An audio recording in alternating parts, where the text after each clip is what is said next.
ang trabaho. Dahil nga sa lakas ni Inday Sara Duterte, dahil sa lakas ng maaring maging kandidato, no? Dapat daw agahan. Nagulat nga ako, sabi ko, di ba, dapat nagbabakbakan ng isang taon bago magkaroon ng eleksyon. Layo-layo pa natin sa 2028. Ngunit, ang pagkaintindi ko, ang payo daw ng mga consultant na una daw, dapat simulan ng negative publicity. Demolition job muna. So, sisirain yung pinakamalakas na kandidato. Minsan nga, napasabi ako, ayan, binibinay na. Talaga naman, binabakbakan, palibasang malakas. Tapos yung second phase, magpapakilala, yung tinatawag nilang awareness. Tapos, may third phase pa, yun na yung kampanya na naintindihan natin, yung pagiging popular.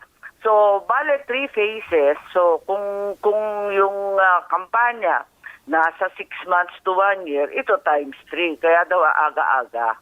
Sino yung nagpapa-advise sa mga Amerikano, ma'am? Yung Ewan ko, nagti-3 marami phase. akong naririnig na mga consultant na yun daw yung payo, mga haka-haka, kaya ako nabibigla. Ang problema sa mga ideyang ganyan, hindi yata nila kilala ang Pilipino. Ang Pilipino ayaw pumayag dyan sa mga nega-nega na yan, di ba? Pangit sa atin yan eh. At ang Pilipino... Hello, Sen? Hello, Sen? Medyo nawawala. Yes, ma'am. Yes, ma'am. We can hear you now. Yes, ma'am. You were saying, ma'am. Okay. Yes, I was saying nga na ang problema sa mga analysis ng nasiraan ng siraan yung leading candidate, ayaw ng Pilipino ng inaapi.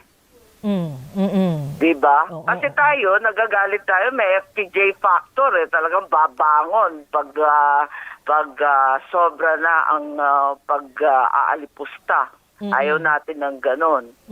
Sen, naalala ko kasi sa isa sa mga kwentuhan natin,